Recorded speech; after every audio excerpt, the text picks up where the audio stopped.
Hello students, अभी हम लोग थोड़ा गॉस लॉ के बारे में जानने जाते हैं। गॉस लॉ क्या होता है, गॉस लॉ का फॉर्मूला क्या होता है, गॉस लॉ किस किस चीज़ पे वैलिड होता है। हम लोग थोड़ा गॉस लॉ के बारे में जान लेते हैं। अपना थोड़ा गॉस लॉ के बारे में हम लोग जान लेते हैं।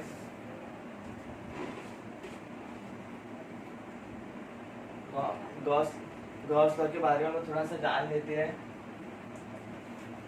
गॉस लॉ का गॉस लॉ का हम लोग थोड़ा सा पहले डेफिनेशन लिख देते हैं। गॉस लॉ का मतलब होता है जो अपना total charge inside close surface, अगर कोई अपना 3D सरफेस है, अपना क्लोज सरफेस है, उस सरफेस के अंदर जितना भी चार्ज होता है वो charge divide by epsilon not होता है। गॉस लॉ का मतलब चलो जल्दी आ जा, तो मिल जाएगी। The total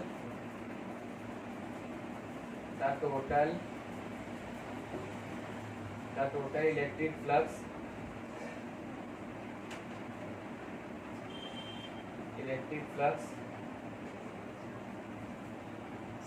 through a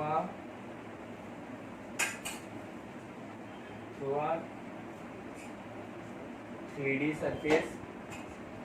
surface, और हम लोग इसको क्लोज सरफेस भी बोलते हैं, और हम लोग इसको क्लोज सरफेस भी बोलते हैं, और हम लोग इसको क्लोज सरफेस भी बोलते हैं।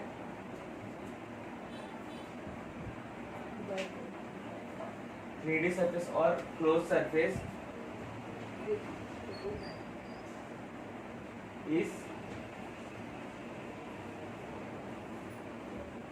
1/ε0 टाइम द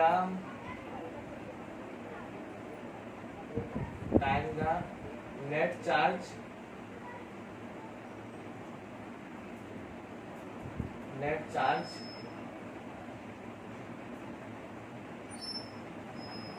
inside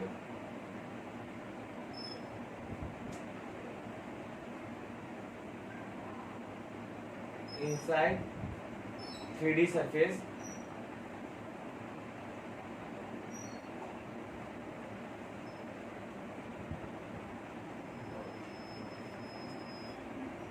अपना जो टोटल इलेक्ट्रिक फ्लक्स होता है किसी भी क्लोज सरफेस, किसी भी 3D सरफेस पे, वो 1/ε0 टाइम होना चाहिए। अगर किसी 3D सरफेस पे जितना भी चार्ज हो, उतना टाइम उतना इलेक्ट्रिक फ्लक्स होना चाहिए। उसको हम लोग गॉस लॉ बोलते हैं।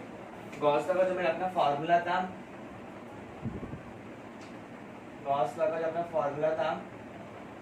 Q/ε0, ये अपना टोटल चार्ज था।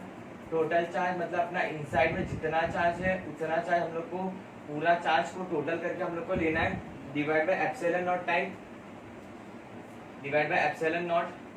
अभी मैं इसका थोड़ा सा डेरिवेटिव बता देता हूँ यार, ये किस तरह आया था।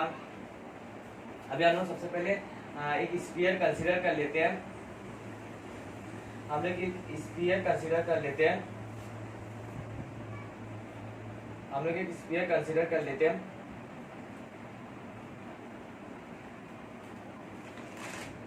हम लोग एक स्फीयर कंसीडर कर लेते हैं।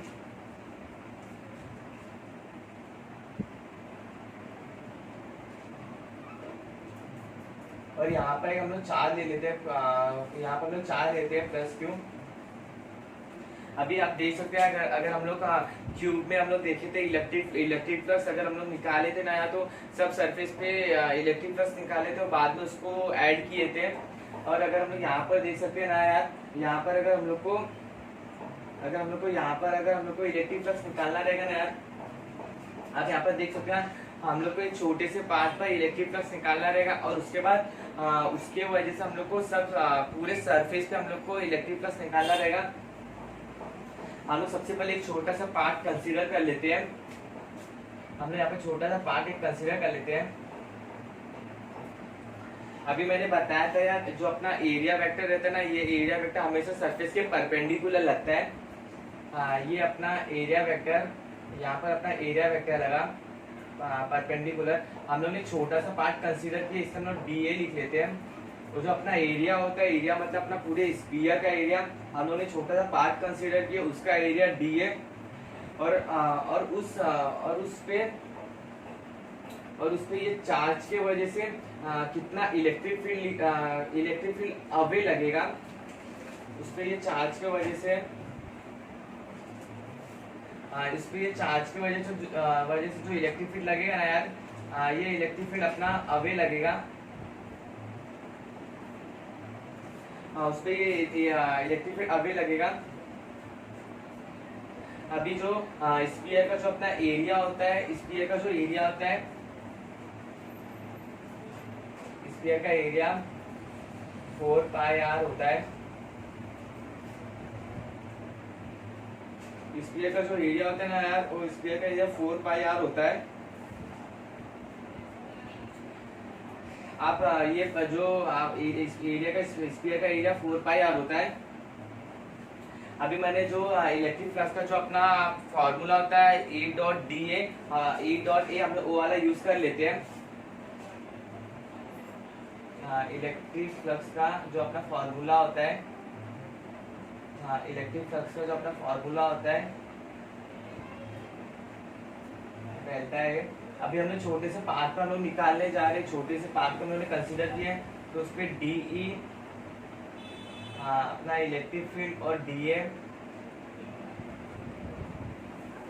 अभी हम लोग को यहाँ पर आप देख सकते हैं जो इलेक्ट्रिक फील्ड जो लगेगा ना यार, यहाँ पर जो इलेक्ट्रिक फील्ड लगेगा ना, ये अपना इसका रेडियस ले लेते हैं हम लोग स्फीयर का। यहाँ से यहाँ तक का हम लोग एक रेडियस ले लेते हैं R करके, हम लोग एक रेडियस कंसीडर कर लेते हैं स्फीयर का। अभी यार यहाँ पर जो इलेक्ट्रिक फील्ड लगेगा ना, इलेक्ट्रिक फील्ड हमेशा कांस्टेंट लगता है, हम लोग इलेक्ट्रिक फील्ड का वैल्यू भी निकाल लेते हैं। जो अपना इलेक्ट्रिक फील्ड लगेगा KQ divide by R square 1/4πε0, ये अपना इलेक्ट्रिक फील्ड का वैल्यू है।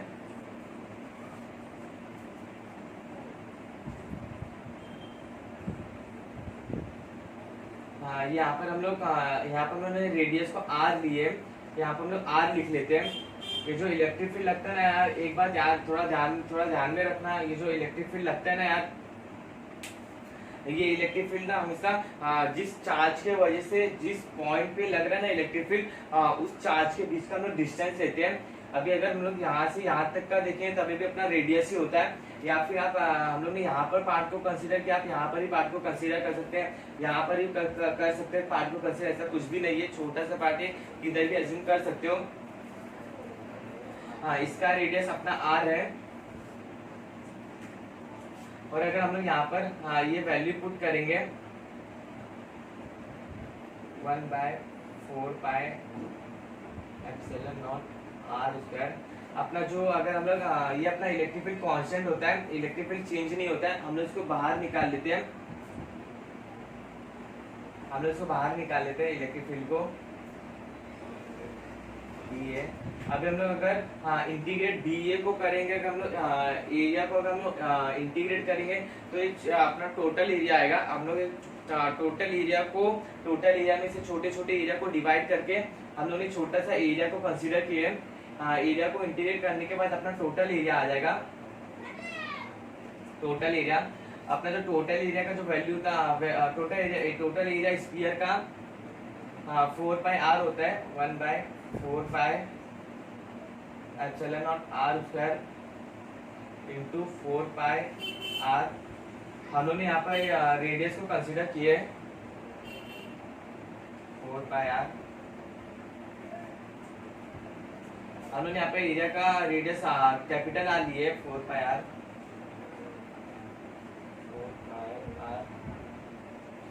अभी अगर आपसे देख सकते हैं 4π कैंसिल हो जाएगा, R भी कैंसिल हो जाएगा, और अपना यहाँ पर जो Q था इलेक्ट्रिक फील्ड का, वो Q आ जाएगा। लास्ट अपना Q divide by epsilon naught आ जाएगा। ये इलेक्ट्रिक फ्लक्स थ्रू स्फीयर और क्लोज सरफेस, ये अपना Q divide by epsilon naught आ जाएगा। यहाँ पर हम लोग ने अपना यहाँ पर इलेक्ट्रिक फील्ड आया, बाद में हम लोग ने इसको इंटीग्रेट करके सब सरफेस का हम लोग ने इलेक्ट्रिक फ्लक्स निकाले हैं। अभी आप यहाँ पर देख सकते हो जो अपना ये जो अपना इलेक्ट्रिक फ्लक्स आया, ये इलेक्ट्रिक फ्लक्स अपना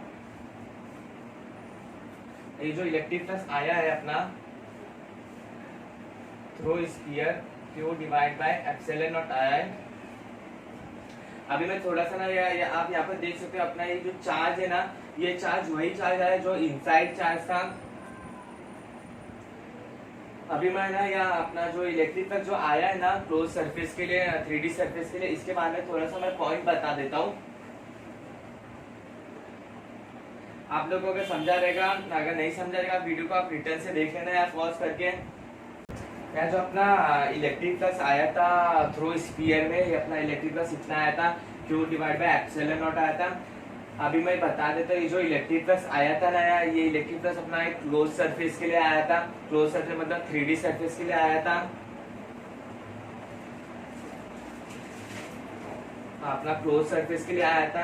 ये जो इलेक्ट्रिक फ्लक्स था अपना, ये क्लोज सरफेस के लिए था। क्लोज सरफेस के लिए था, क्लोज सरफेस। और अपना ये जो चार्ज था ना, ये चार्ज अपना इनसाइड चार्ज था। अभी जिस तरह अगर हम लोग ये अपना अगर हम लोग यहाँ पर कोई क्लोज सरफेस ले लेते, 3D सरफेस होना चाहिए। अगर मैं यहाँ पर एक कोन ले लेता हूँ,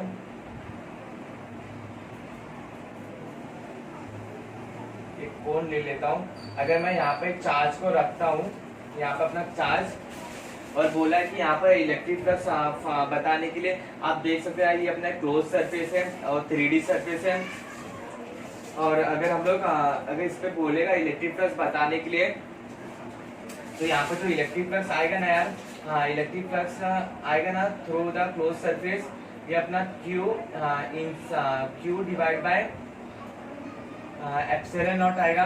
ये अपना क्लोज सरफेस के लिए आ गया। अगर हम लोग यहाँ पर अगर हम लोग यहाँ पर क्यूब ले लेते हैं, अगर हम लोग यहाँ पर क्यूब ले लेते हैं,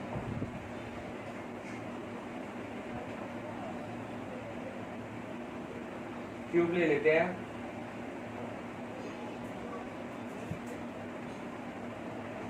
और यहाँ पर अपना एक चार्ज रखा है, और यहाँ पर भी अगर बोला है इलेक्ट्रिक फ्लक्स बताने के लिए, ये भी अपना क्लोज सरफेस है, 3D सरफेस है। इससे भी जो इलेक्ट्रिक फ्लक्स आएगा ना, ये 3D सरफेस से, ये भी अपना चार्ज बाय एप्सिलॉन नॉट आएगा।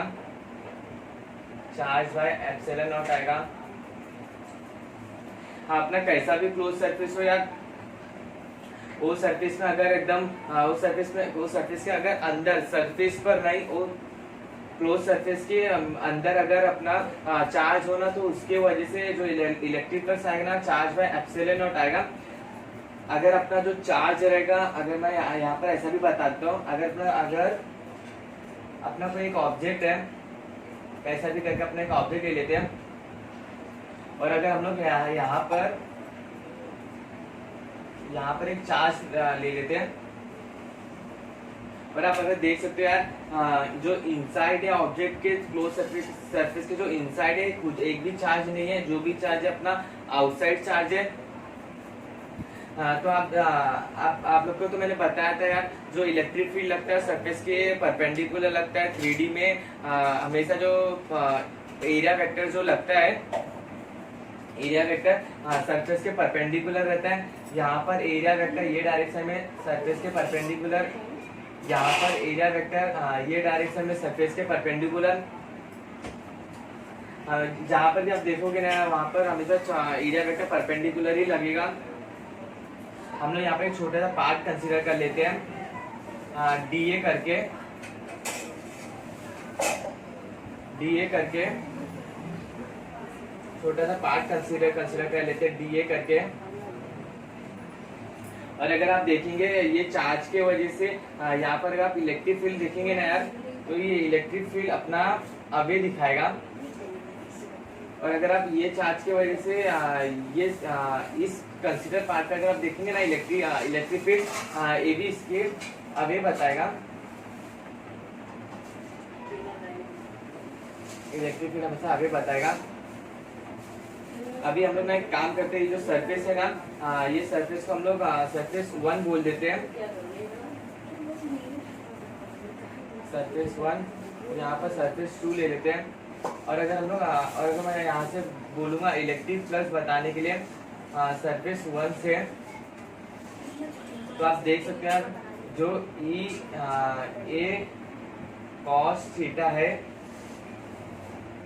जो थीटा है वो theta angle between electric field और एरिया वेक्टर के है। यहाँ पर थीटा अपना 180 डिग्री है। कॉस 180 का जो वैल्यू होता है वो -1 होता है। यहाँ पर हम लोग माइनस ई आ जाएगा, माइनस ई आ जाएगा। और अगर हम लोग इलेक्ट्रिक फ्लक्स सेकेंड सरफेस पे देखेंगे, ई ए कॉस थीटा, यहाँ पर थीटा अपना 0 डिग्री है। 0 डिग्री इसलिए क्योंकि इलेक्ट्रिक फ्लक्स और एरिया वेक्टर अपना सेम डायरेक्शन में ये आ जाएगा।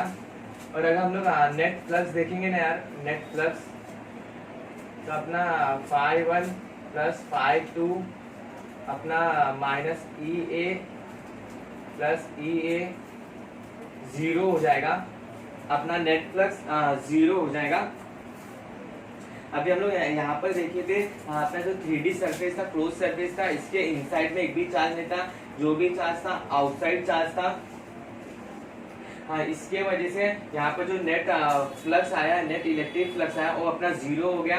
और अगर अपना कोई क्लोज सरफेस दिया रहेगा, अपना क्यूब दिया रहेगा, अगर अपना डिस्क दिया रहेगा, डिस्क का भी सेम ऐसा ही शेप रहता है, इसको थोड़ा सा टर्न कर लो। और अगर अपना क्यूब दिया रहेगा तो उसमें जो नेट इलेक्ट्रिक फ्लक्स आता है through a close surface equal to charge inside divide by epsilon और टाइम होता है। और ना मैं यहाँ पर थोड़ा सा ये इलेक्ट्रिक फ्लक्स के बारे में थोड़ा सा पॉइंट बता देता हूँ। ये जो इलेक्ट्रिक फ्लक्स होता है ना, हो सकता है प्लीज आप इसको अपने बुक में नोट करते जाना। ये जो इलेक्ट्रिक फ्लक्स होता है,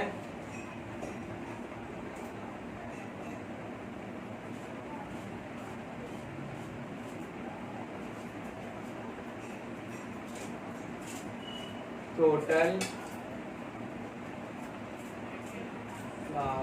flux is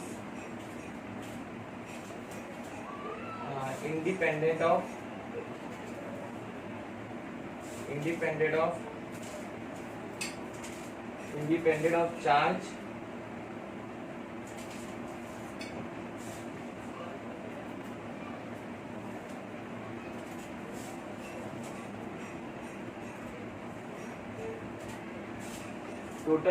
total flux is independent of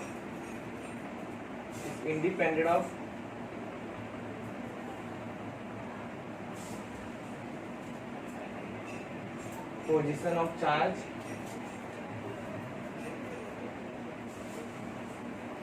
within closed surface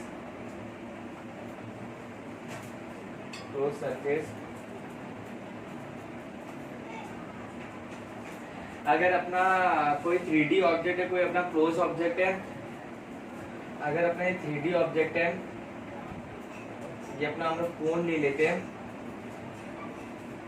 तो ना अगर यार हम लोग ने यहाँ पर चार्ज को रखे थे, अपना electric flux Q by epsilon not आया था। और अगर हम लोग चार्ज का पोजीशन अगर हम लोग चेंज कर देते, चार्ज को हम लोग बस थोड़े दूसरी जगह रख देते हैं, अगर हम लोग चार्ज को ये यहाँ पर रखेंगे तभी भी इलेक्ट्रिक फ्लक्स अपना Q बाय एप्सिलॉन नॉट आएगा। अगर हम लोग चार्ज को यहाँ पर रखेंगे तभी भी अपना electric flux Q by epsilon not आएगा। चार्ज को अगर हम लोग यहाँ पर भी रखेंगे तभी भी अपना electric flux Q by epsilon not आएगा। ये डिपेंड ही नहीं करता है पोजीशन ऑफ चार्ज कहाँ पर भी होना चाहिए, बस वो जो चार्ज होना यार, वो चार्ज सरफेस पे नहीं होना चाहिए, 3D सरफेस के सरफेस पे वो चार्ज नहीं होना चाहिए, इनसाइड कहाँ पर भी होगा चलेगा। और अपना जो सेकेंड पॉइंट है गॉस लॉ पर,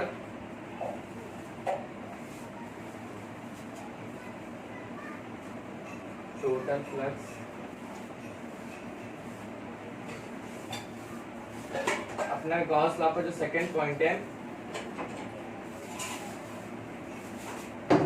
total flux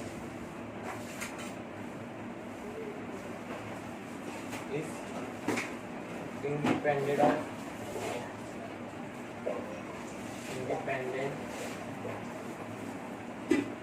independent of shape and size, shape and size। अगर कैसा भी अपना 3D ऑब्जेक्ट हो, कितने भी डिस्टेंस का, कितना भी बड़ा हो, ये इंडिपेंडेंट करता है। अभी मैं इसको एक्सप्लेन कर देता हूँ। अगर अपना ये स्फीयर है, जो कि अपना एक आर्क डिस्टेंस करके है,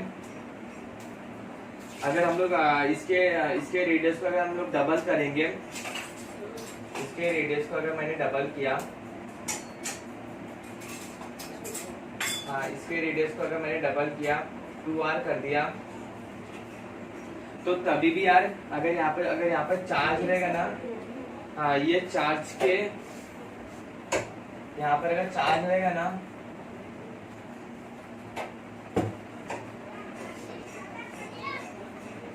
ये चार्ज के वजह से यहाँ पर जो इलेक्ट्रिक फ्लक्स बनेगा ना यार,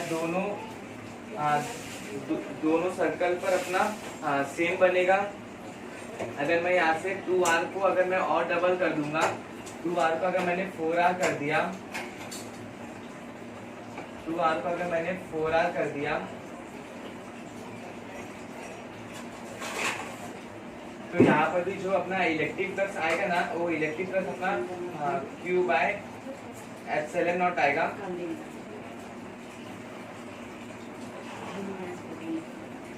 अपना जो तीसरा पॉइंट है, आप इसको भी थोड़ा नोट कर लेना। सबसे पहले ये इंडिपेंडेंट करता है पोजीशन ऑफ चार्ज पे, और उसके बाद ये इंडिपेंडेंट करता है साइज और शेप पर। अगर बड़ा साइज हो, कितना भी बड़ा साइज हो, अपना इलेक्ट्रिक फ्लक्स सेम आएगा। अगर वो क्लोज सरफेस हो, और चार्ज अपना कहाँ पर भी रहेगा तो भी चलेगा, बस सरफेस पे नहीं होना चाहिए।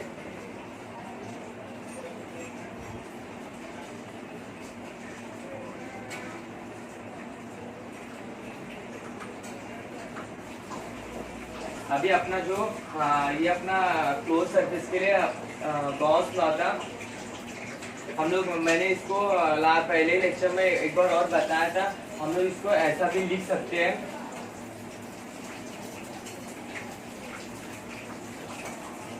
Integrate of dA। हम लोग इसको ऐसा भी लिख सकते हैं, अगर अपना कोई क्लोज सरफेस है, क्लोज सरफेस के अंदर जितना भी चार्ज है ना यार, ये इसमें हम लोग सिर्फ ओ चार्ज को सिर्फ हम लोग काउंट करते हैं। पर यहाँ पर अगर हम लोग इलेक्ट्रिक फील्ड अगर हम लोग निकालेंगे ना यार, electric field,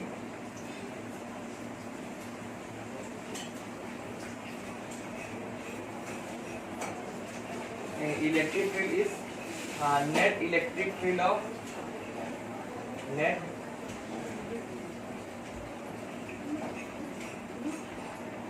net electric field of all charge, all inside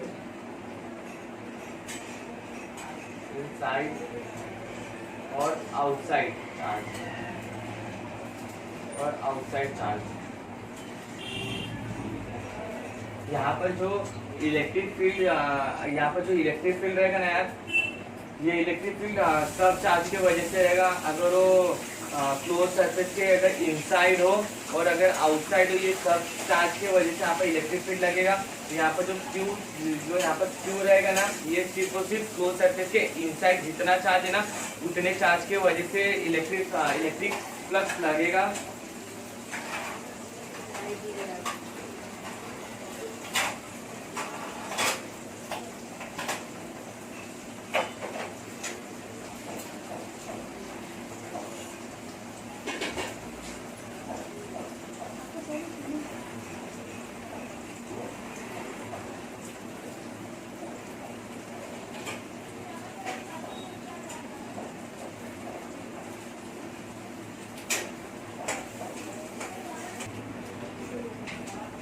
अपना गॉस लॉ पे अपना फोर्थ वाला पॉइंट आप नोट कर लेना। जो अपना फोर्थ वाला पॉइंट है,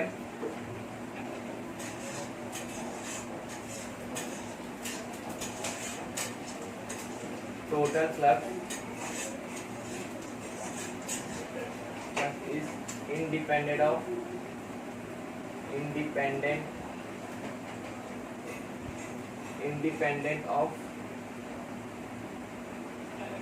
presence of outside charge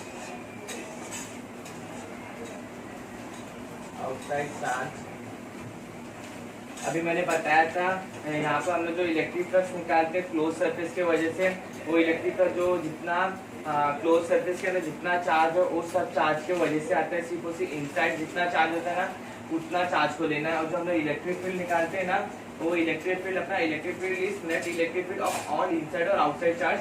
जितना चार्ज सरफेस के इनसाइड और जितना चार्ज आउटसाइड है उन सबके वजह से हम लोग को यहाँ पर इलेक्ट्रिक फील्ड निकालना रहता है। और जो अपना चार्ज रहता है ना, वो चार्ज सिर्फ इनसाइड में हमें जितना चार्ज लेते हैं सरफेस के, हम लोग को सिर्फ उतना ही चार्ज लेके करना रहता है।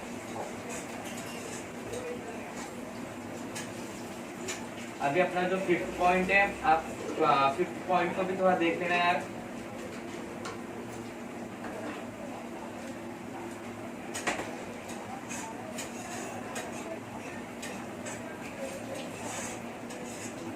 फिफ्थ पॉइंट बताने से पहले मैं ये थोड़ा सा एक्सप्लेन कर देता हूँ फोर्थ और थर्ड पॉइंट वाला।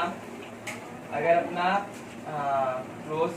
कोई सरफेस है Q1 Q2 क्लोज सरफेस है, 3D सरफेस है, और यहाँ पर अपना Q3 है।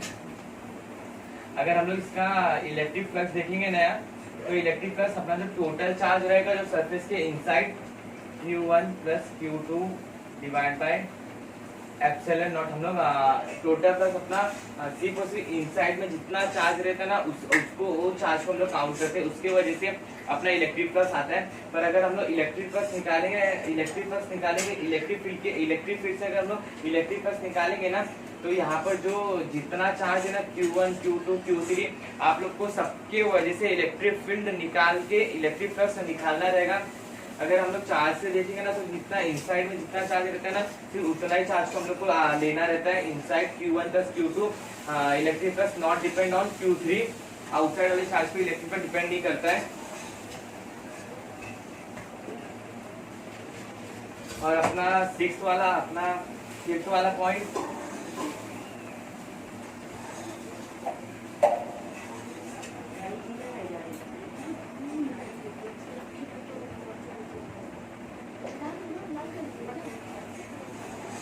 the angle between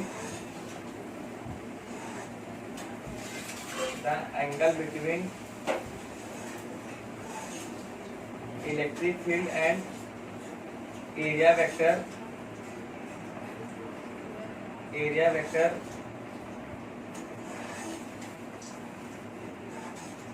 the angle between electric field and area vector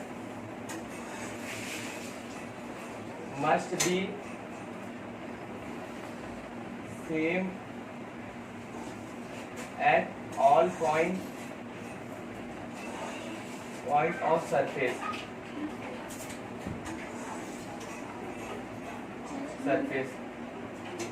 अगर यहाँ पर अपना हम लोग एक अपना स्फीयर ले लिए, और अगर हम लोग यहाँ पर ये चार्ज की वजह से छोटे से पार्ट पर अगर हम लोग इलेक्ट्रिक फील्ड निकालेंगे, ये इलेक्ट्रिक फील्ड अपना अवे बताएगा। और जो अगर हम लोग एरिया वेक्टर देखते हैं, एरिया वेक्टर भी ये सरफेस के परपेंडिकुलर रहेगा। यहाँ पर आप देख सकते हो थीटा अपना 0 डिग्री है। The angle between electric field and area vector must be same at all point of surface। अगर हम लोग यहाँ पर एरिया वेक्टर निकालेंगे, तो यहाँ पर भी जो एरिया वेक्टर और इलेक्ट्रिक फील्ड के बीच का जो एंगल रहेगा ना, एंगल अपना 0 रहेगा। अगर हम लोग स्फीयर के कोण से भी सरफेस पे अगर हम लोग इलेक्ट्रिक फ्लक्स निकालेंगे ना, उसके बीच का जो एंगल रहेगा ना, एंगल अपना हमेशा सेम ही रहेगा, अपना हमेशा सेम रहेगा।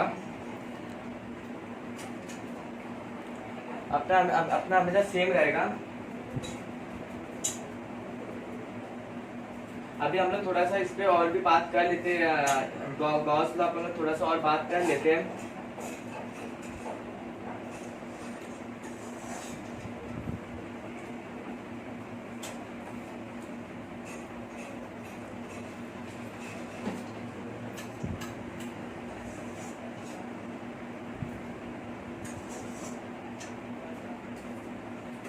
अभी हम लोग थोड़ा सा इसके ऊपर एमसीक्यू कर लेते हैं।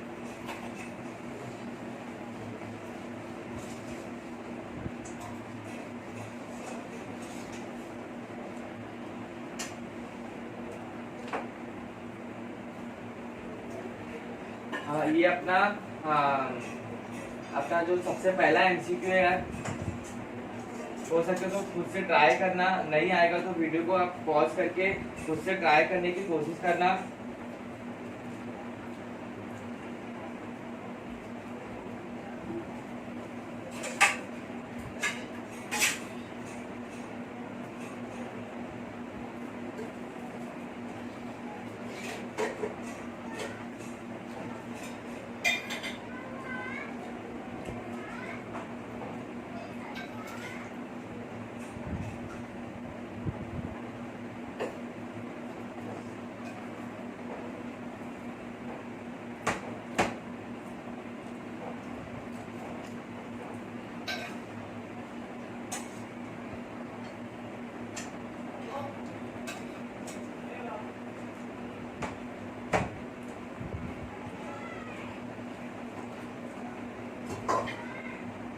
ये अपना सिस्टम, ये अपना एक सिस्टम है। उस सिस्टम के अंदर हम लोग ने बहुत सारे चार्ज को एक छोटे छोटे पार्ट में कंसीडर किए। ये अपना सबसे पहले क्लोज सरफेस A1 और उसके बाद हम लोग इसको यहाँ पर A2 ले लेते हैं और अपना ये A3। सिस्टम के अंदर हम लोग बहुत सारा एक क्लोज सरफेस बनाए हैं। सबसे पहला क्लोज सरफेस अपना A1,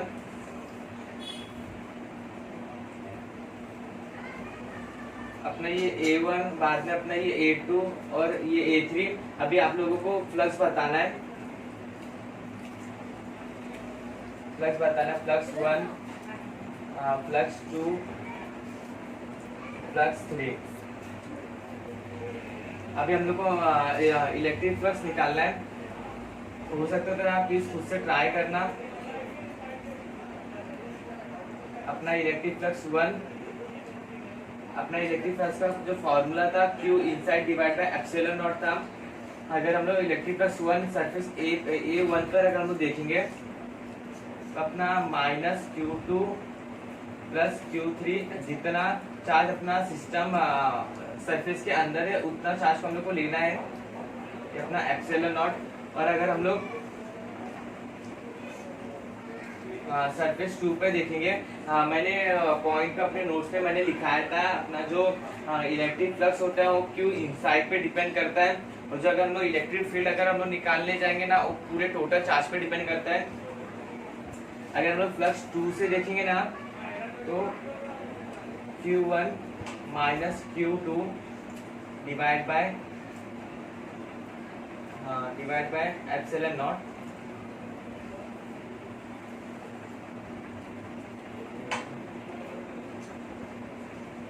और अगर हम लोग फ्लक्स देखेंगे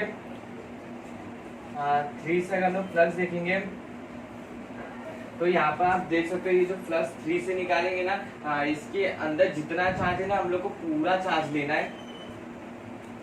Q1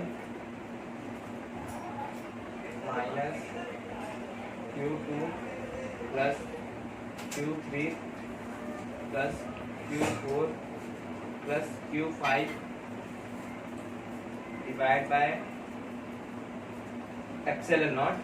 हम लोग को यहाँ पर सब चार्ज की वजह से हम लोग को यहाँ पे इलेक्ट्रिक फ्लक्स निकालना है। अगर नहीं समझा रहेगा ना तो रिटर्न से आप इसको क्वेश्चन को वीडियो को रिटर्न से देख सकते हो। ये अपना क्वेश्चन था। अपना जो दूसरा क्वेश्चन है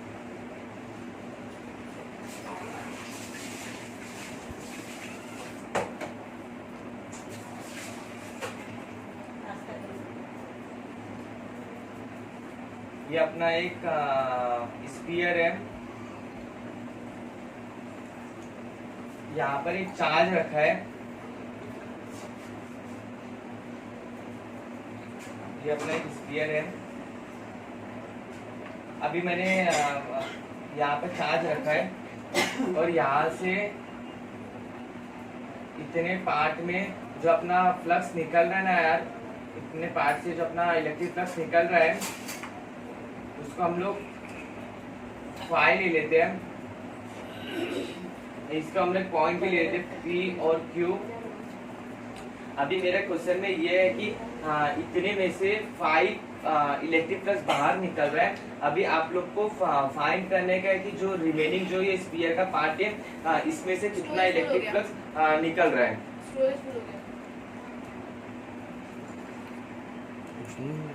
उसमें से कितना इलेक्ट्रिक फ्लक्स बाहर निकलना है आप लोग को अभी वो फाइंड करना है। अपना जो टोटल इलेक्ट्रिक फ्लक्स किसी भी क्लोज सरफेस से कितना निकलता है, Q बाय एप्सिलॉन नॉट। हम यहाँ पर Q डैश ले लेते हैं, Q बाय एप्सिलॉन नॉट होता है। अभी यहाँ पर ना सिर्फ ये रिमेनिंग पार्ट का हम लोग ये सिर्फ फाइंड द फ्लक्स,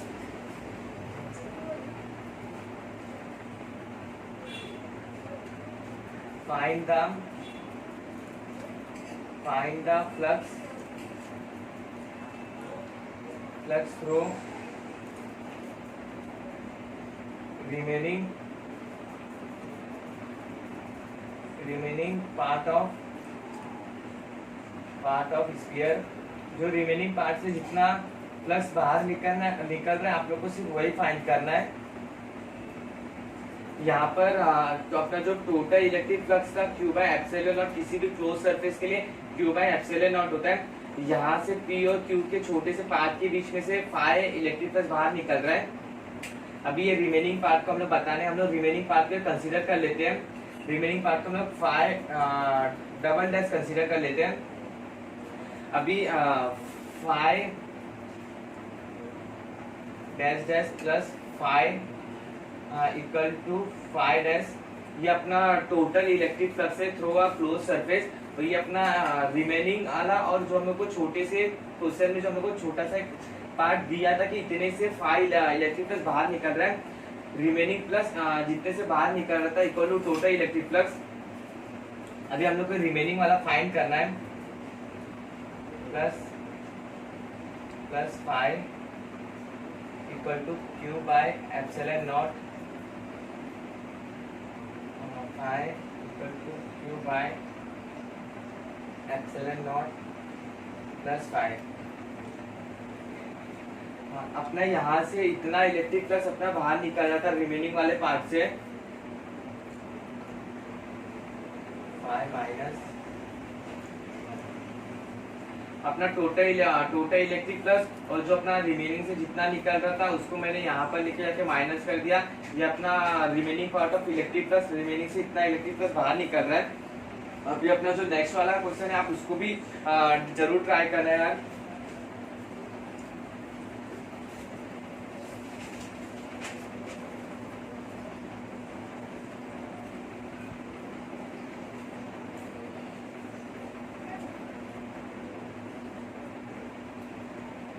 अभी अपना जो नेक्स्ट क्वेश्चन है ये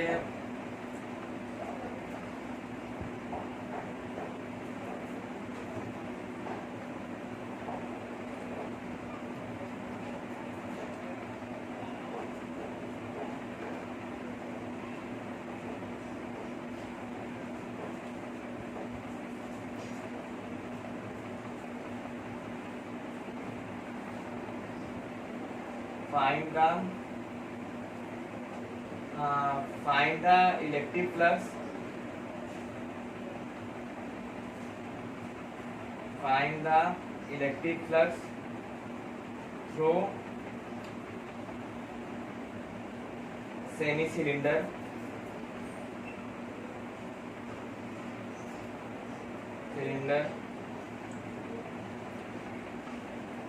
और जो इसका लेंथ है अपना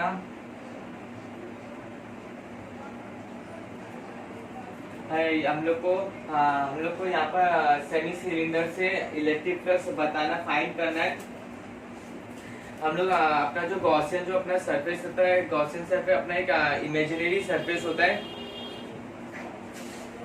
यहाँ से हम लोग को इलेक्ट्रिक फ्लक्स बताना है सेमी सिलेंडर से कितना आ रहा है। हम लोग सबसे पहले इसको एक पूरा सिलेंडर समझ लेते हैं। हम लोग सबसे पहले इसको अपना पूरा टोटल सिलेंडर समझ लेते हैं।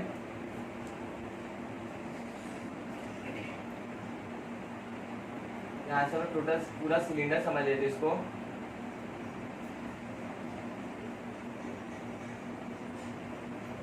और अगर अपना ये टोटल सिलेंडर है, किधर बीच में चार्ज रखा है एक क्लोज सरफेस से, तो उसमें से जो इलेक्ट्रिक फ्लक्स जो निकलता है ना, वो इलेक्ट्रिक फ्लक्स अपना Q by epsilon naught time निकलता है।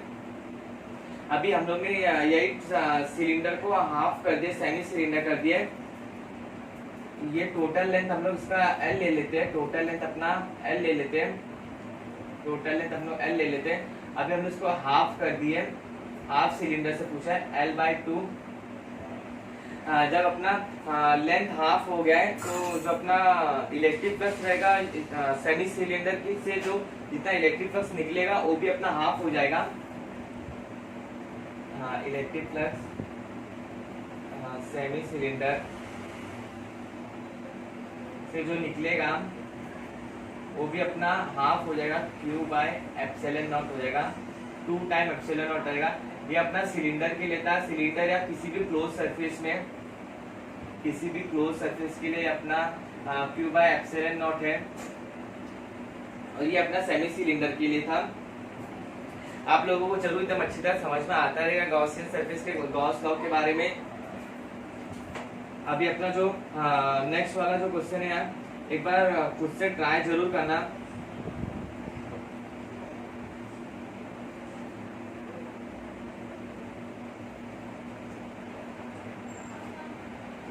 अपना जो नेक्स्ट वाला क्वेश्चन है खुद से ट्राई जरूर करना।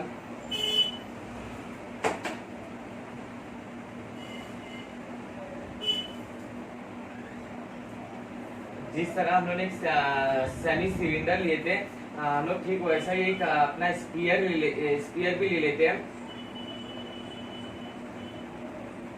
हम लोग स्पीयर भी ले लेते हैं।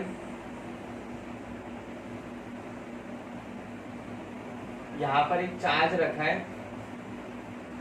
ये हम लोग सिलेंडर पे क्वेश्चन किए कि हम स्पीयर पे भी कर लेते हैं। ये अपना हेमिस्फीयर। अभी अपना जो गॉसियन सरफेस हमेशा अपना एक इमेजिनरी सरफेस होता है। अगर मैं यहाँ पर पूछूंगा इलेक्ट्रिक फ्लक्स थ्रू हेमिस्फीयर अपना कितना होता है, आप लोग को सबसे पहले इसका एक स्फीयर आप लोग को समझ लेना है, स्फीयर समझ लेना है। अब अगर हम लोग स्फीयर से देखेंगे किसी भी क्लोज सरफेस से, अपना जो इलेक्ट्रिक फ्लक्स निकलता है Q बाय एप्सिलॉन नॉट निकलता है। किसी भी क्लोज सरफेस के लिए वो सिलेंडर हो गया, अपना क्यूब हो गया, या फिर अपना स्फीयर हो गया। हम लोग क्यूब पर भी क्वेश्चन करेंगे। ये अपना इलेक्ट्रिक फ्लक्स आ गया ये किसी भी क्लोज सरफेस के लिए। अभी यहाँ पर आप देख सकते हैं हेमिस्फीयर। हेमिस्फीयर का मतलब हम लोग ने इसको हाफ कर दिया स्फीयर को। अब अगर हम लोग यहाँ से इलेक्ट्रिक फ्लक्स देखेंगे ना, यहाँ से जो इलेक्ट्रिक फ्लक्स आएगा वो इलेक्ट्रिक फ्लक्स अपना Q by 2 time epsilon not आएगा हेमिस्फीयर के लिए, हेमिस्फीयर के लिए। अभी तक तो आप लोग को एकदम अच्छी तरह समझ में आ गया रहेगा इलेक्ट्रिक फ्लक्स किस तरह फाइंड करते हैं। अगर नहीं समझा रहेगा आप वीडियो को रिटर्न से पॉज करके आप देख सकते हो।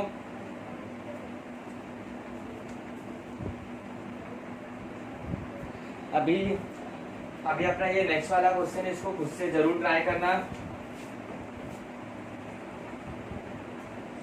अभी हम लोग ने ये अपना एक आप देख सकते हो, ये वाला जो प्लेन सरफेस है ये एक अपना ये स्क्वायर जैसा दिखाई दे रहा है। अभी ये स्क्वायर से a/2 डिस्टेंस ऊपर जाके अपना एक चार्ज रखा है। अभी आपको अगर याद रहेगा, आप लोग को अगर क्यूब का डायग्राम अगर याद रहेगा, जो क्यूब के जो नीचे वाला जो पार्ट होता है वो सेम ऐसा ही अपना होता है। हम लोग एक क्यूब ले लेते हैं, हम लोग एक क्यूब ले लेते हैं।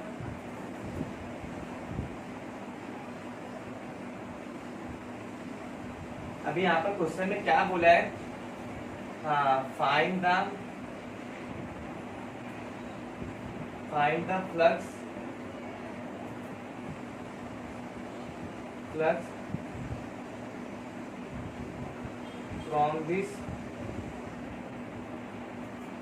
from this surface।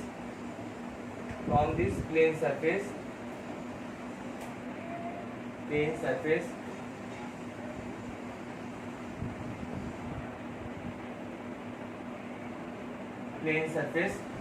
क्वेश्चन में पूछा है कि find the flux from this plane surface. ये जो प्लेन सरफेस है इसमें से कितना फ्लक्स बाहर आ रहा है, ये चार्ज के वजह से ये प्लेन सरफेस से कितना फ्लक्स बाहर निकल रहा है, आपको ये फाइंड करना है। आप अभी देख सकते हो ये जो प्लेन सरफेस है ये अपने स्क्वायर के जैसा है। अब अपने ये जो स्क्वायर के जैसा ना यार, अभी आप ये आप देख सकते हो, अगर हम लोग जो जब भी हम लोग गॉस लॉ यूज करते हैं, गॉस लॉ हमेशा सिमेट्रिक के ऊपर ही वैलिड रहता है। गॉस लॉ में सिमेट्रिक के ऊपर वैलिड रहता है। हम लोग पहले देख लेते हैं कि जिस तरह हम लोग देखे थे सेमी सिलेंडर का अपना एक सिमेट्रिक का सिलेंडर, हेमिस्फीयर का अपना एक सिमेट्रिक का स्फीयर, सेम उसी तरह आप देख सकते हो ये जो प्लेन सरफेस है इसका भी एक सिमेट्रिक अपना बन रहा है क्यूब वाला। अगर हम लोग यहाँ पर अगर हम लोग क्यूब बनाएंगे, यहाँ पर अगर हम लोग क्यूब बनाएंगे, यहाँ पर अगर हम लोग क्यूब बनाएंगे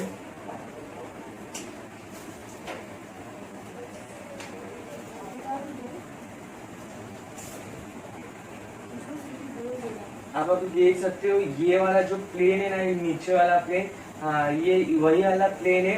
इससे a/2 ऊपर जाकर, इससे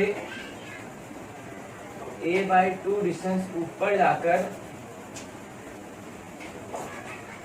a/2 डिस्टेंस ऊपर जाके हम लोगों ने चार्ज रखे हैं। अभी मैंने बताया था अगर कोई चार्ज किसी भी 3D ऑब्जेक्ट है, किसी भी क्लोज सरफेस के अगर मिड पे चार्ज होता है तो उसके वजह से जो इलेक्ट्रिक फ्लक्स आता है, अभी अपने एक क्यूब जैसा हो गया, electric flux through this cube अपना cube by epsilon naught time आएगा, एप्सिलॉन नॉट आएगा। अभी यहाँ पर क्वेश्चन में क्या बोला कि सिर्फ एक क्यूब के सिर्फ एक सरफेस से कितना इलेक्ट्रिक फ्लक्स बाहर निकल रहा है, आप लोग को ये बताना है। अभी क्यूब के पास अपना टोटल 6 फेस होता है। अभी सिर्फ एक फेस से बोला कि कितना इलेक्ट्रिक फ्लक्स निकल रहा है। अपना टोटल जितना फेस रहेगा ना उसको हम लोग को वो उतने फेस से हम लोग को डिवाइड करना रहता है किसी एक फेस पे फाइंड करने के लिए। अभी यहाँ पर ये फेस से बोला फाइंड करने के लिए, सिर्फ और सिर्फ ये फेस से इलेक्ट्रिक फ्लक्स बोला फाइंड करने के लिए हम लोग को फेस से बोलेगा फाइंड करने के लिए, तो उसको Q divide bye 6 epsilon not करना रहता है। फेस ऑफ क्यूब अगर किसी एक फेस से बोलेगा, क्यूब के किसी एक फेस से बोलेगा कितना इलेक्ट्रिक फ्लक्स निकल रहा है, तो उसको हम लोग जितना टोटल फेस रहता है उससे हम लोग को डिवाइड करना रहता है। Q divide bye 6 epsilon not. Electric flux सिर्फ एक फेस से बाहर निकलेगा। अभी अपना जो नेक्स्ट वाला क्वेश्चन है यार, इसको आप जरूर खुद से करने की कोशिश करना।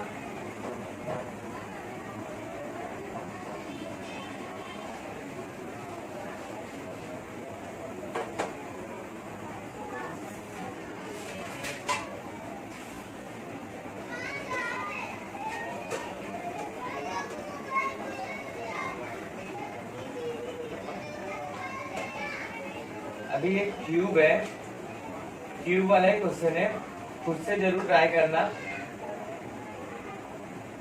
अभी एक क्यूब के एक कॉर्नर पर अपना एक चार्ज हम लोग ने रखे है। क्यूब के कॉर्नर पर हम लोग ने चार्ज रखे है, एक क्यूब, और इसके एक कॉर्नर पर हम लोग ने चार्ज रखे है। अभी बोला है कि ये चार्ज के वजह से find the electric flux.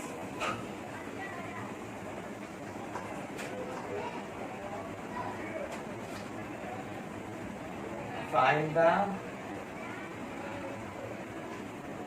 electric flux due to this charge। ये चार्ज की वजह से ये क्यूब में कितना इलेक्ट्रिक फ्लक्स निकल रहा है अभी आप लोग को वो बताना है। अभी इलेक्ट्रिक फ्लक्स फाइंड करने से पहले आप सबसे पहले देख लेना कि ये जो 3D ऑब्जेक्ट है, ये जो 3D सरफेस है, क्लोज सरफेस है, अगर ये पहले आप ना इसको सिमेट्रिक करने की कोशिश करना, जिस तरह हम लोग ने इसके पहले किए थे। एक प्लेन दिया था, उसको हम लोग ने सिमेट्रिक बना के सिमेट्रिक जब हम लोग इसका सिमेट्रिक देखे तो क्यूब का प्लेन था।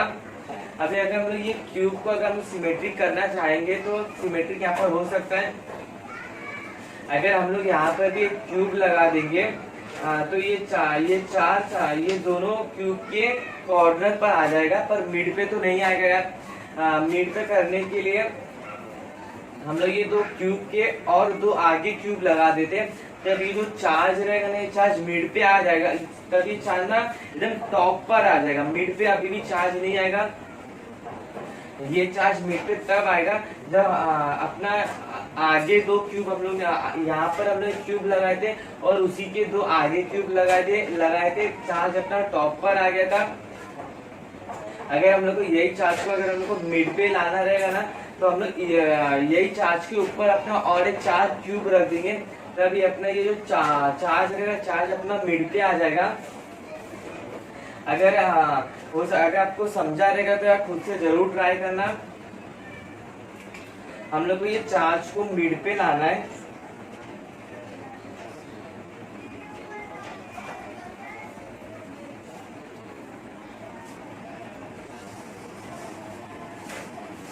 अभी अपने क्वेश्चन में यहाँ पर चार्ज दिया था क्यूब के कॉर्नर पर, हम लोग ने इसको मिड पे लाने के लिए हम लोग इसका सिमेट्रिक बनाया है। हम लोग सबसे पहले एक क्यूब इसके साइड में बना देंगे और दो क्यूब इसके आगे बना देंगे, तभी जो चार्ज रहेगा ना, ये चार्ज अपना टॉप पर आएगा, मिड पे अभी भी चार्ज नहीं आएगा।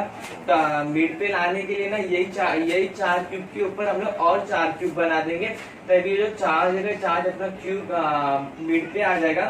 अभी आप देख सकते हो यहाँ पर अपना क्यूब था, इसके बाजू में क्यूब बनाया हूँ और इसके दो आगे भी क्यूब है और ये चार क्यूब के ऊपर भी और चार क्यूब है, ताकि ये जो चार्ज है ये चार्ज अपना मिड पे आ गया है। अभी अगर हम लोग देख सकते हैं ये अपने क्लोज सरफेस है और यहाँ पर जो चार्ज है, चार्ज अपना यहाँ पर जो चार्ज है चार्ज अपना मिड पर भी है और इसके वजह से जो अपना इलेक्ट्रिक फ्लक्स जो बनेगा ये Q बाय एप्सिलॉन नॉट बनेगा। Q बाय एप्सिलॉन नॉट ये क्यूब के वजह से Q by epsilon not electric flux बनेगा। पर यहाँ पर क्वेश्चन में क्या बोले, सिर्फ एक क्यूब में से कितना इलेक्ट्रिक फ्लक्स निकलेगा ये चार्ज के वजह से।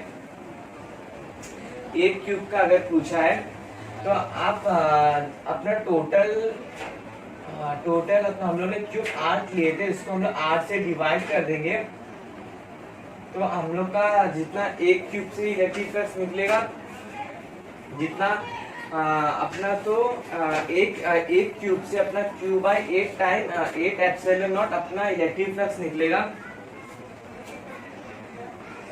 और अपना ये वाला कैसा क्वेश्चन था, अगर नहीं समझा रहेगा यार रिटर्न से करना। हम लोग ने 8 क्यूब को लगाकर चार्ज को मिड पे लाए, अपना जो टोटल इलेक्ट्रिक फ्लक्स ये क्यूब से निकले Q बाय एप्सिलॉन नॉट। अगर हम लोग एक क्यूब में से देखेंगे इलेक्ट्रिक फ्लक्स तो अपना Q बाय 8 एप्सिलॉन नॉट निकलेगा। अभी अगर मैं यही वाले क्वेश्चन में अगर मैं पूछ अगर यही वाले क्वेश्चन अगर हम लोग और एक अपना क्वेश्चन बन सकता है यहाँ से।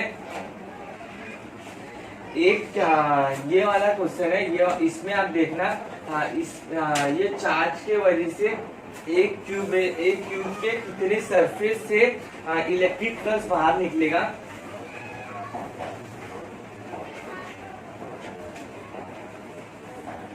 Find the electric flux each face of each cube, ये चार्ज की वजह से ये क्यूब में से कितने सरफेस से अपना इलेक्ट्रिक प्लस बाहर निकलेगा। अभी आप देख सकते हो, हाँ, ये चार्ज की वजह से अपना ये वाला जो सरफेस है, ये सरफेस से इलेक्ट्रिक प्लस बाहर निकलेगा, और अपना ऊपर वाले सरफेस से तो निकलेगा नहीं। ऊपर वाले सरफेस में और एक क्यूब है, और जो अपना ये राइट साइड वाला जो सरफेस है, इसके बाजू में भी अपना और एक क्यूब है। एक अपना ये वाले और एक नीचे से भी इलेक्ट्रिक फ्लक्स निकलेगा, और एक सामने से इलेक्ट्रिक फ्लक्स निकलेगा, और एक अपना जो लेफ्ट साइड वाला सरफेस है, एक यहाँ से भी इलेक्ट्रिक फ्लक्स निकलेगा। जो अपना इसके जो पीछे वाला जो सरफेस रहेगा, उसके वहां पर अपना क्यूब रहेगा। तो सिर्फ एक क्यूब में से तीन सरफेस से इलेक्ट्रिक फ्लक्स निकलेगा। अगर क्वेश्चन में दिया गया कि इलेक्ट्रिक फ्लक्स फाइंड करने का किसी एक क्यूब में से कितने सरफेस से निकलेगा, तो हम लोग उसको सबसे पहले electric flux Q divide bye 8 epsilon not लिखेंगे। एप्सिलॉन नॉट इसलिए लिखेंगे क्योंकि हम लोग चार्ज को सिमेट्रिक करने के लिए टोटल अपना 8 क्यूब आया था, उसको हम लोग 8 से डिवाइड कर दिया। अभी क्वेश्चन में पूछा कि किसी एक क्यूब में से कितने सरफेस से इलेक्ट्रिक फ्लक्स बाहर निकलेगा। तो आप यहाँ से देख सकते हो, सिर्फ और सिर्फ 3 सरफेस से इलेक्ट्रिक फ्लक्स निकल रहा है। एक अपना सामने वाला इलेक्ट्रिक फ्लक्स, एक सामने वाला सरफेस, और एक नीचे वाला सरफेस, और अपना एक लेफ्ट साइड वाला सरफेस। बाकी जो राइट वाला सरफेस, ऊपर वाला सरफेस और एकदम पीछे वाला सरफेस अपना क्यूब के वजह से पैक है। 3 सरफेस से इलेक्ट्रिक फ्लक्स अपना निकल रहा है, तो हम लोग इसको 8 को 3 से मल्टीप्लाई कर देंगे, 24 एप्सिलॉन नॉट। हम लोग 8 को 3 से मल्टीप्लाई कर देंगे,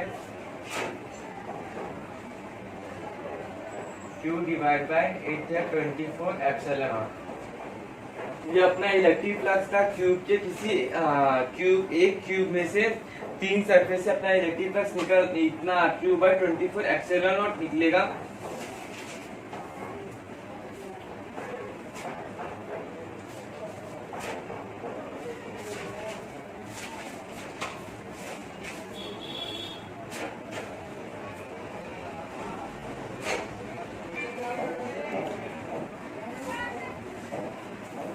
अभी हम लोग थोड़ा सा देख लेते हैं, क्यूब में अगर हम लोग मिड पे एकदम चार्ज रखेंगे तो कितना इलेक्ट्रिक फ्लक्स निकलता है, वो सब के बारे में मैं आपको अभी भी पता है, पर एक बार शॉर्ट में थोड़ा सा बता देता हूँ। अगर अपना क्यूब है,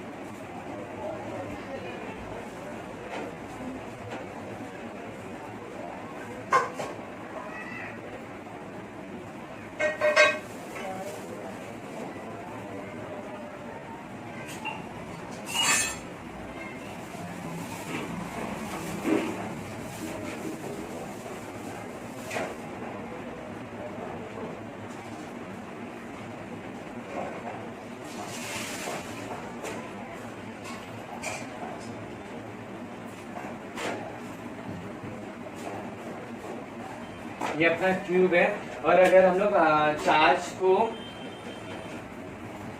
चार्ज को फेस पे रखेंगे, अगर हम लोग चार्ज को मिड पे एकदम रखेंगे, तो उसके वजह से जो इलेक्ट्रिक फ्लक्स बनेगा, ये हम लोग पॉइंट, इसको थोड़ा नेमिंग कर देते हैं, ये अपना 0.1, और चार्ज को हम लोग अगर ये अपना 0.1, और अगर हम चार्ज को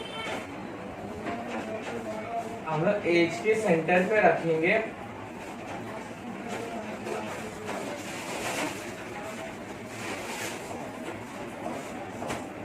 ये अपना 0.2, और अगर हम चार्ज को एक वर्टेक्स पे रखेंगे, ये अपना 0.3, और अगर हम चार्ज को किसी एक सरफेस के अगर किसी फेस के सेंटर पे रखेंगे, ये अपना 0.4।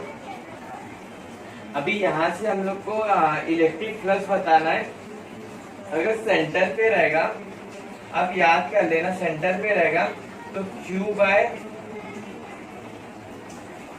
एप्सिलॉन नॉट होगा। और अगर सेंटर से किसी एक सरफेस पे बोलेगा, किसी एक सरफेस से कितना इलेक्ट्रिक फ्लक्स निकल रहा है, तो अपना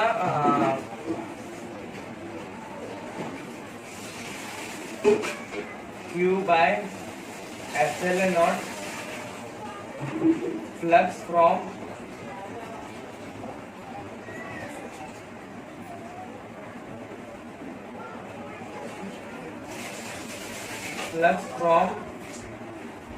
each phase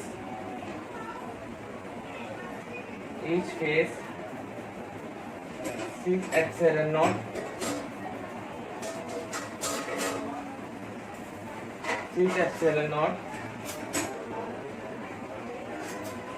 और अभी हम लोग ने चार्ज को अगर एज के सेंटर पे रखी है, एज के सेंटर पे अगर हम लोग रखेंगे, अपना जो Q2 वाला था, इसके वजह से जो इलेक्ट्रिक फ्लक्स बनेगा वो अपना Q बाय 2 एप्सिलॉन नॉट बनेगा। अगर हम लोग एज पे रखेंगे, एज पे अगर चार्ज रहेगा और ये अपना सेंटर पे रहेगा,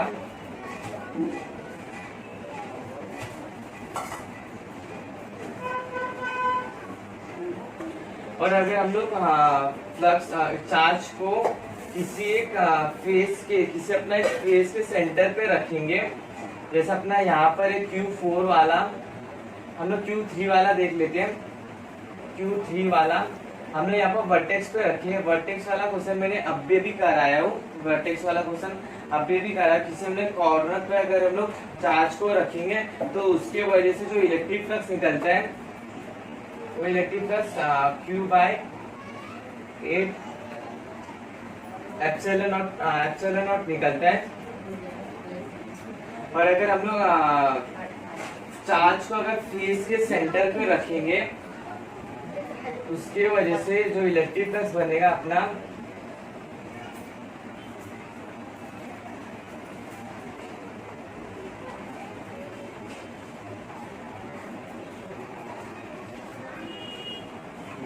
फेस के सेंटर पे अगर हम लोग रखेंगे तो इसके वजह से अपना Q by 4 time 2 time epsilon not बनेगा। अगर हम लोग एज पे रखेंगे ना तब 4 एप्सिलॉन नॉट बनेगा। और अगर हम लोग फेस के सेंटर पे रखेंगे तब अपना 2 टाइम एप्सिलॉन नॉट बनेगा फेस के सेंटर पे। और अगर हम लोग एज के सेंटर पे रखेंगे तो अपना Q बाय 4 एप्सिलॉन नॉट बनेगा। ये वाला केस हम लोग ने अभी भी देखे, Q3 वाला केस। अगर हम लोग चार्ज अगर अपने कॉर्नर पे रहेगा, कॉर्नर की वजह से अगर बोलेगा कि एक क्यूब के कितने सरफेस से इलेक्ट्रिक फ्लक्स निकल रहा है, तो सिर्फ और सिर्फ 3 सरफेस से इलेक्ट्रिक फ्लक्स अपना बाहर निकलता है। वो जो इलेक्ट्रिक फ्लक्स रहता है वो इलेक्ट्रिक फ्लक्स मैं डैश करके बता देता हूँ। Q बाय 8 इंटू 3, हम लोग इसके पहले वाले क्वेश्चन में देखे हैं। Q बाय 8 24 एप्सिलॉन नॉट निकलता है। ये अपना क्यूब के ऊपर थोड़ा सा था, अगर आप लोग को नहीं समझा रहेगा आप इसको याद कर लेना है, क्योंकि इम्पोर्टेंट है। आपके बुक में जरूर ये सब दिया रहेगा।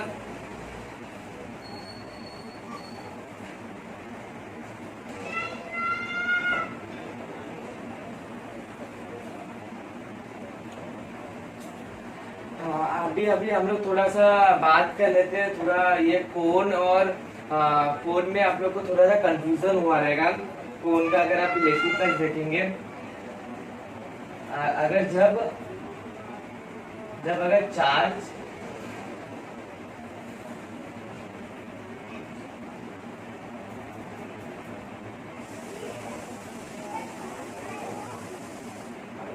चार्ज अगर वर्टेक्स पे दिया रहेगा चार्ज, तब जो इस चार्ज की वजह से कोन में जो इलेक्ट्रिक फ्लक्स निकलता है ना, वो इलेक्ट्रिक फ्लक्स अपना Q by 2 epsilon not 1 minus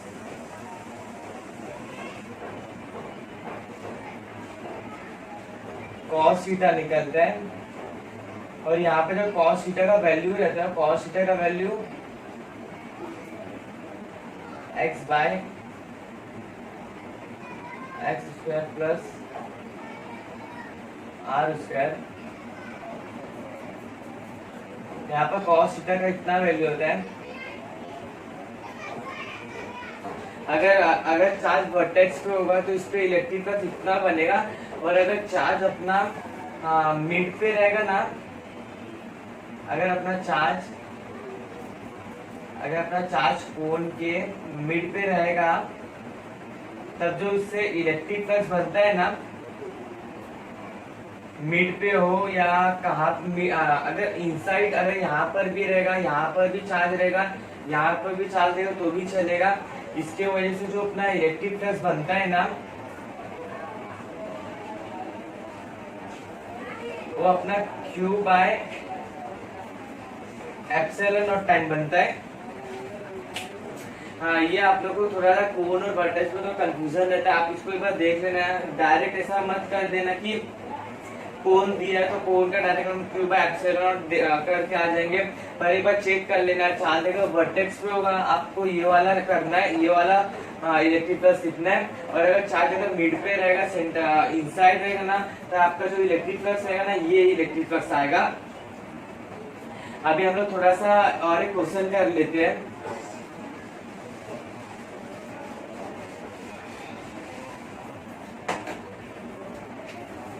अभी जो अपना क्वेश्चन दिया है,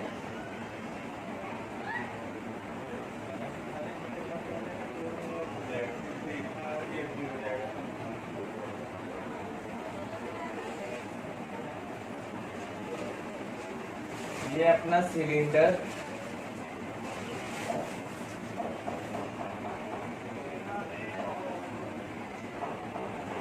ये अपना सिलेंडर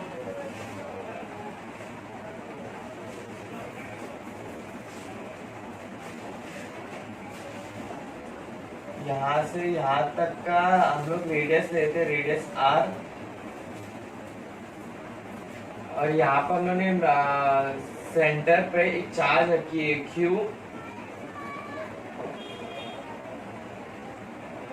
यहाँ से रेडियस के सेंटर तक का डिस्टेंस हम लोग x ले लेते हैं, और जो अपना यहाँ से यहाँ तक का रेडियस R, यहाँ से यहाँ तक का रेडियस R, अपना जो टोटल रेडियस है, अपना टोटल रेडियस 2R है। टोटल रेडियस, इसका हम लोग सिलेंडर का लेंथ भी बोल सकते हैं 2R।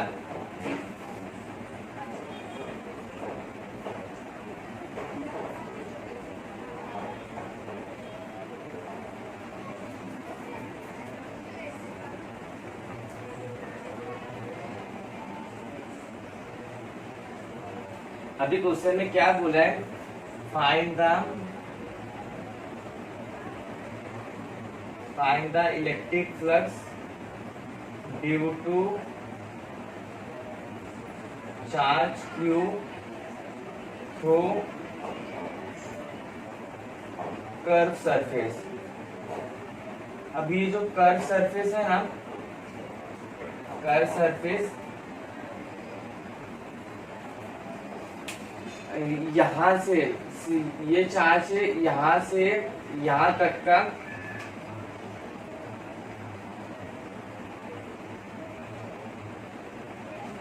ये चार्ज यहाँ से यहाँ तक का हो सके तो खुद से जरूर ट्राई करना। सिर्फ और सिर्फ ये साइड, जो इसका साइड का जो लेंथ है, इसमें से कितना इलेक्ट्रिक फ्लक्स बाहर निकल रहा है, आप लोग को सिर्फ वही फाइंड करना है। ये मैंने यहाँ पर बता दिया। चार्ज अपना सेंटर पे, सेंटर से रेडियस का डिस्टेंस अपना x है, और रेडियस को हम लोग R लिए, टोटल डिस्टेंस अपना 2R है। 2R अपना सिलेंडर का लेंथ है। अभी यहाँ पे भी है ना, हम लोग ना सबसे पहले सिमेट्रिक निकालने की कोशिश करते हैं।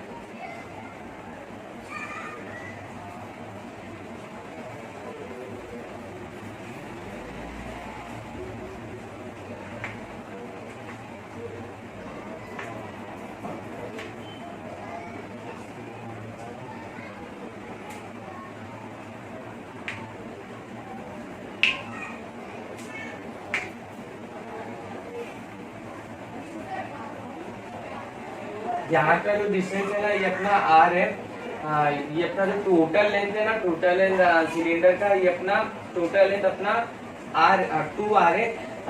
चार्ज के सेंटर से रेडियस के सेंटर तक का डिस्टेंस अपना आर ले लेते हैं, आर।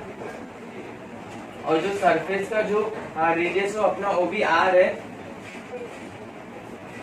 अभी आप लोग को सिर्फ और सिर्फ इलेक्ट्रिक फ्लक्स फाइंड करने का, ये कर्व सरफेस से कितना इलेक्ट्रिक फ्लक्स निकल रहा है आप लोग को फाइंड करना है। सिलेंडर के कर्व जो सरफेस है, इसमें से कितना फ्लक्स बाहर निकल रहा है आप लोग को वो फाइंड करना है।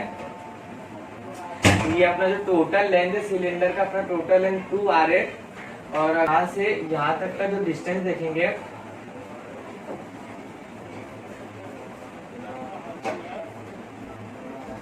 अगर हम लोग यहाँ से यहाँ तक का डिस्टेंस अगर हम लोग देखेंगे तो ये अपना आर हो जाएगा। और यहाँ से यहाँ तक का डिस्टेंस आर, टोटल डिस्टेंस अपना 2 आर हो जाएगा। अभी अगर हम लोग अपना जो, अगर आप देख सकते हो ये एक सिमेट्रिक यहाँ से बन रहा है, चार्ज के वजह से यहाँ पे एक सिमेट्रिक बन रहा है। यहाँ पे जो सिमेट्रिक बन रहा है ये अपना कोन के जैसा बन रहा है, ये अपना कोन के जैसा सिमेट्रिक बन रहा है, अपना एक कोन के जैसा सिमेट्रिक बन रहा है। अभी आप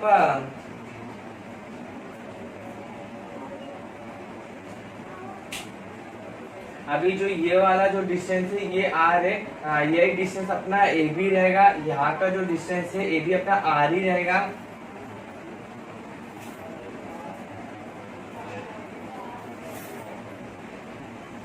अभी आप देख सकते हो अपना जो एडजेसेंट वाला है ए बी अपना आर है, जो अपोजिट वाला है ए बी अपना आर है। तो यहाँ पर जो एंगल रहेगा, ये एंगल अपना अपन 45, ये एंगल यहाँ पर 45 रहेगा। अभी आप लोग को इलेक्ट्रिक फ्लक्स फाइंड करने का सिर्फ उसी कर्व सरफेस से कितना इलेक्ट्रिक फ्लक्स निकल रहा है आप लोग को सिर्फ वही फाइंड करना है। कोन की वजह से जो इलेक्ट्रिक फ्लक्स रहता है, कोन की वजह से वो अपना Q/2 epsilon not 1 minus cos theta होता है। यहाँ पर जो कॉस थीटा जो वैल्यू है, यहाँ पर जो कॉस थीटा का वैल्यू है, कॉस थीटा का जो वैल्यू है वो अपना 45 डिग्री है। कॉस थीटा का जो वैल्यू है अपना 45 डिग्री है। Q/2 epsilon not 1 minus cos 45 degree. अब हमने यहाँ से Q/2 एप्सिलॉन नॉट 1 माइनस 1/√2, ये अपना इलेक्ट्रिक फ्लक्स थ्रू कोन आया है, ये वाले सी सरफेस की वजह से आया। अभी हम लोग को कर्व सरफेस से निकालना है, सिर्फ कर्व सरफेस से। तो हम लोग को जो ये वाला जो सरफेस, ये वाला जो कोन रहेगा, हम लोग को इसको भी ऐड करके इसको निकालना है ये सिलेंडर से। ये वाला जो कोन रहेगा हम लोग को इसको भी ऐड करके निकालना है। हम लोग को सिर्फ बस ये कर्व सरफेस से बताना है। ये कोन के जो सरफेस है यहाँ से हम लोग को इलेक्ट्रिक फ्लक्स नहीं बताना है, सिर्फ बस कर्व सरफेस से बताना है। अब जितना इलेक्ट्रिक फ्लक्स ये वाले कोन का आया था उतना ही इलेक्ट्रिक फ्लक्स ये वाले कोन का भी आएगा।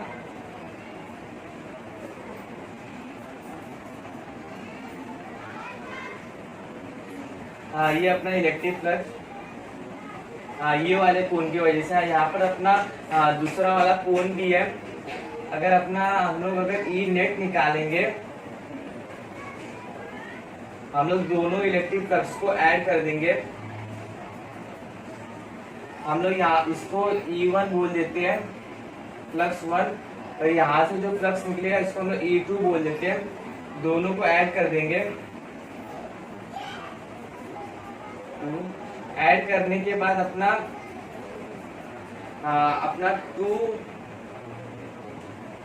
2QE हो जाएगा। दोनों जो अपना इलेक्ट्रिक फ्लक्स है, दोनों इलेक्ट्रिक फ्लक्स अपना सेम ही रहेगा, 2 इलेक्ट्रिक फ्लक्स हो जाएगा। दोनों इलेक्ट्रिक फ्लक्स अपना सेम है, हमने इसको QE ले लिए। 2 इलेक्ट्रिक फ्लक्स, ये अपना इलेक्ट्रिक फ्लक्स का सिंबल है। अब अगर हम लोग इसको 2 से डिवाइड करेंगे तो अपना जो इलेक्ट्रिक फ्लक्स आएगा वो इलेक्ट्रिक फ्लक्स अपना Q divide by epsilon not,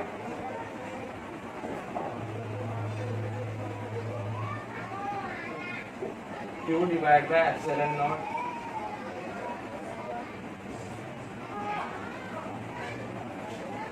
-1/√2।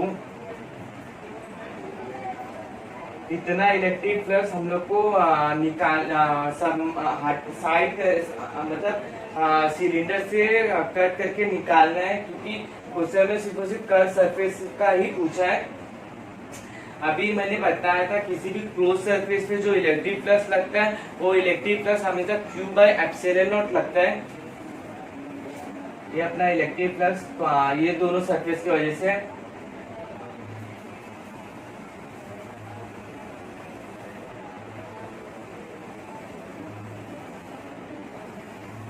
अपना जो इलेक्ट्रिक फ्लक्स लगेगा क्लोज सरफेस के लिए, 3D सरफेस के लिए अपना Q/ε0 टाइम लगेगा। अभी हम इसको डैश से रिप्रेजेंट कर देते हैं। अभी हम इसको डैश से रिप्रेजेंट कर देते हैं। अभी हम लोग को एक कर्व सरफेस वाला सिर्फ फाइंड करने का। कर्व सरफेस वाला अपना जो रहेगा वो curve surface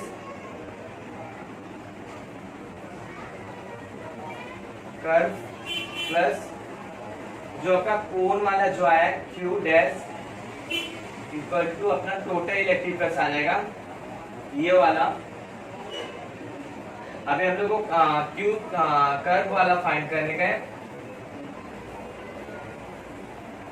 total electric flux minus अपना कोन वाला Q divide by epsilon not minus Q divide by epsilon not 1 - 1/√2। ये अपना इलेक्ट्रिक फ्लक्स है थ्रू कोन के थ्रू कर्व सरफेस की वजह से। ये वाला अपना इलेक्ट्रिक फ्लक्स आया कर्व सरफेस की वजह से। अगर आप लोग को किधर भी नहीं समझा रहेगा, आप इसको आप रिटर्न से क्वेश्चन को एक बार आप रिटर्न से देख लेना।